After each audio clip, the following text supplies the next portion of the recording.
أنا كنت بحبه من وأنا عندي 17 سنة، سنين وأنا بستناه.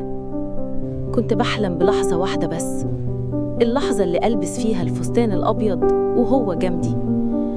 كنت شايفة إن حياتي كلها هتبدأ من اللحظة دي، وفعلاً اليوم جه والكل حواليا بيضحك وأنا قلبي بيجري من الفرحة.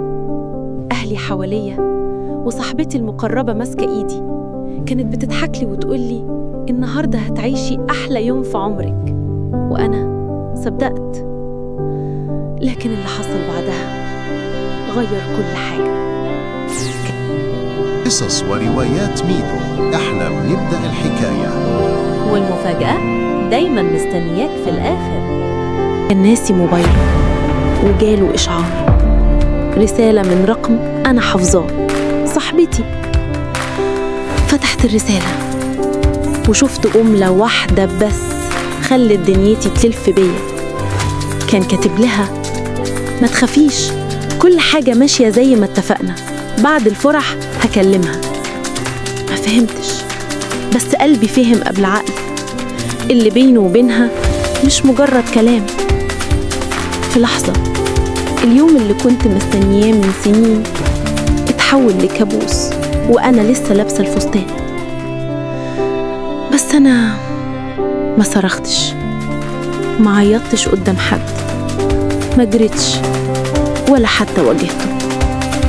أنا كملت الفرح، ضحكت في الصور، رقصت، وزي ما بدأ اليوم بضحكة كدابة انتهى بحاجة ما حدش كان يتخيلها.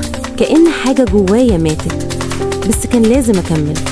وقفت جنبه وإيدي في إيده، وكل الناس بتسقف وتضحك، وأنا ببصله مش كعريس، ببصله كعدو واقف قدامي وهو مش داري. ابتسامتي في الصور كانت مزيفة، بس طلع عندي موهبة التمثيل أكتر مني.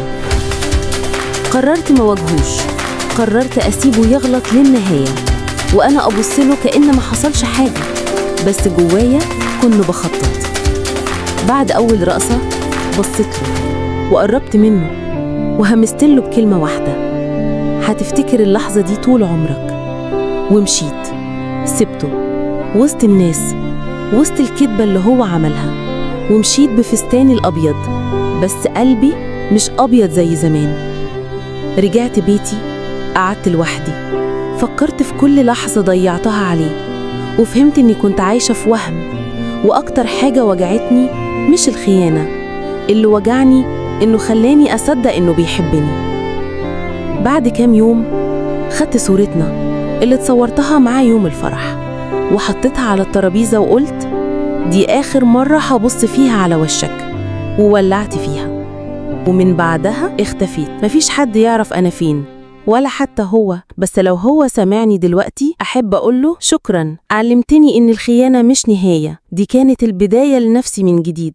دي مش مجرد قصة خيانة، دي قصة بنت اختارت تنتقم بطريقة عمره ما كان يتوقعها. لو عجبتك القصة ما تنساش تشوف باقي الحكايات على القناة، واكتب لي في الكومنتات لو كنت مكاني كنت عملته إيه. ده كان جزء من حكايتنا، واللي جاي أحلى. اشترك في القناة وما تخليش القصة تفوتك، وصلوا على النبي صلى الله عليه وسلم علشان البركة تحل علينا وعليكم. استودعكم الله، ولنا لقاء آخر في القصة الجاية.